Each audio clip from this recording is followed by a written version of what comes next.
Hey friends, welcome back to my new blog. कैसे हैं आप सभी? आशा करती हूँ आप लोग अच्छे होंगे। और फ्रेंड्स, आप लोग सोच रहे होंगे कि बीच में मैं कहाँ गायब होगी, इतने दिनों से मैंने वीडियो क्यों नहीं बनाया।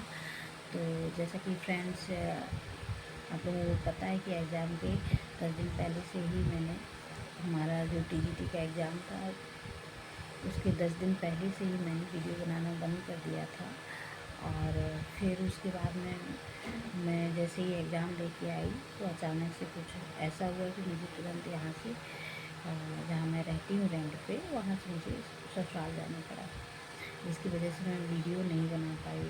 और ससुराल पहुँच गई तो वहाँ भी मुझे बिल्कुल टाइम नहीं मिल रहा था कि मैं वीडियो अपलोड करूँ और शूट करूँ, आप लोगों को बताऊँ कि मेरा पेपर कैसा गया है, क्या गया है।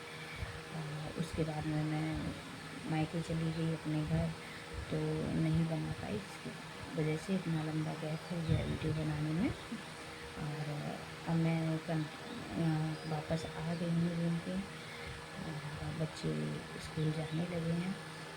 तो पहले तो मेरा मन नहीं हो रहा था वीडियो बनाने का, पता नहीं क्यों अंदर से इच्छा ही नहीं कर रही थी। लेकिन हो गया, मैंने कहा आप लोगों को बता देते हैं कि मेरा एग्ज़ाम कैसा गया था और क्या रिज़ल्ट आया क्या नहीं। तो फ्रेंड्स, जब मैं एग्ज़ाम दे के आई तो मेरा एग्ज़ाम बहुत ही अच्छा, मुझे लगा कि अच्छा गया है। लेकिन मेरे अकॉर्डिंग और जो कि एक तरीके से सही गया भी था, ख़राब नहीं गया था मेरा एग्ज़ाम। तो फिर उसके बाद में फिर धीरे धीरे पता चला कि जी आया था।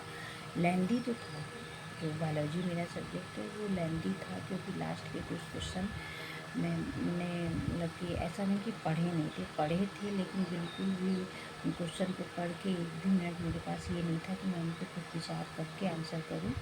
जैसे जो एकदम आ रहे हैं वो तो ठीक है, जो नहीं आ रहे हैं तो उन पर, क्योंकि क्वेश्चन जो थे काफ़ी बड़े थे, जिन पे हम एकदम से नहीं विचार कर पाते और जल्दी में आंसर की, जो कुछ गलत भी हो गए।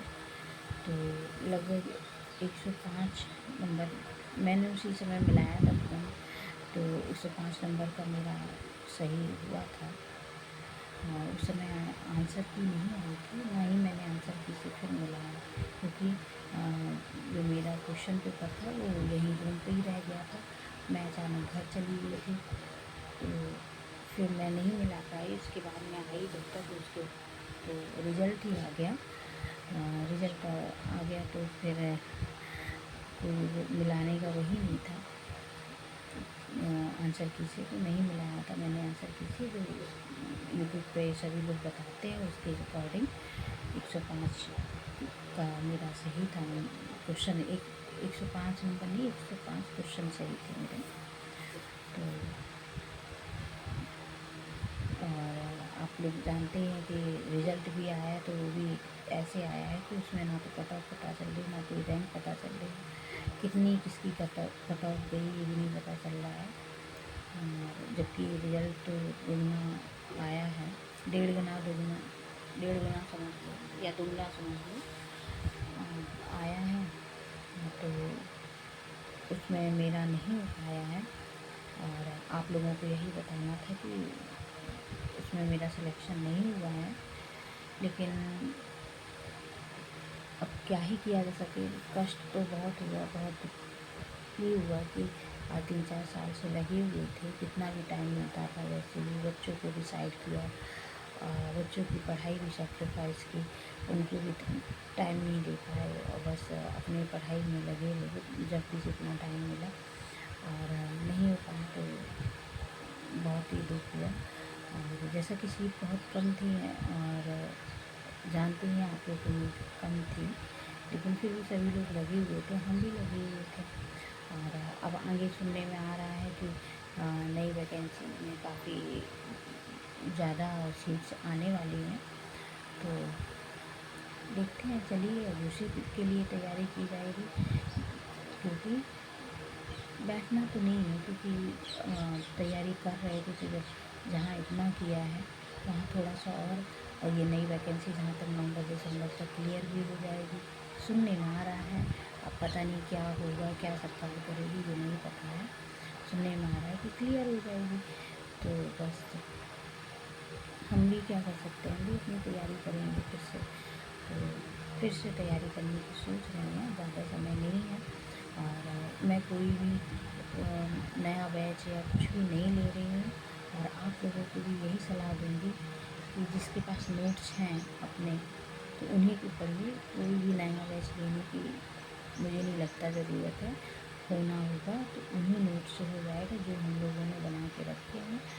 और सबसे मेन होता है प्रैक्टिस। प्रैक्टिस अगर करेंगे हम तो अच्छे से हमारा भी हो जाएगा बस। तो मैं कोई बैच नहीं ली हूँ, कुछ नहीं की हूँ, बस सीधे मैं अपना नोट्स से तैयारी करूँ, क्योंकि अभी गर्मी बहुत ज़्यादा है। और आए थे तो बच्चों का कुछ प्रोजेक्ट वगैरह भी रह गया था, तो वो भी बनवाना था। तो इन सब में लग गई। अब बच्चे स्कूल जाने लगे हैं और बच्चों का 14 से एग्ज़ाम भी है, तो वो प्रिपरेशन भी करानी है। तो उतना समय तो नहीं, लेकिन हाँ ये कि धीरे धीरे मैं भी अपना रूटीन में आऊँगी अपनी स्टडी के लिए। और फिर से अपना तैयारी करूँगी, जो होगा देखा जाएगा इस की। और ये अपडेट आप लोगों को देने की मैंने बता दिया है। तो ठीक है फ्रेंड्स, मिलती हूँ आप लोगों से नेक्स्ट ब्लॉग में। तब तक के लिए बाय।